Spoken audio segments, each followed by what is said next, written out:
नागपूर महानगरपालिका सार्वत्रिक निवडणुकीच्या तयारीला वेग आलाय। निवडणूक प्रक्रियेत अत्यंत महत्त्वाच्या असलेल्या स्ट्रॉंग रूमची मनपा आयुक्त तथा प्रशासक डॉक्टर अभिजित चौधरी यांनी प्रत्यक्ष पाहणी केली। ईव्हीएम मशीनच्या सुरक्षिततेपासून अत्याधुनिक सुरक्षा व्यवस्थेपर्यंत सर्व बाबींची त्यांनी बारकाईने तपासणी केली।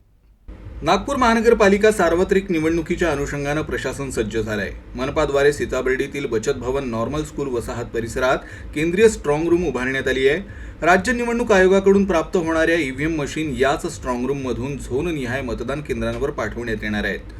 या पार्श्वभूमीवर मनपा आयुक्त तथा प्रशासक डॉक्टर अभिजित चौधरी यांनी स्ट्रॉंग रूमची प्रत्यक्ष पाहणी केली।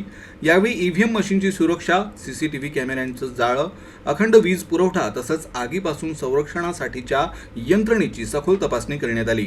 15 जानेवारी 2026 रोजी मतदान तर 16 जानेवारी रोजी मतमोजणी होणार आहे। निवडणूक प्रक्रिया पारदर्शक, सुरक्षित आणि निर्दोष पार पाडण्याचा प्रशासनाचा निर्धार आहे।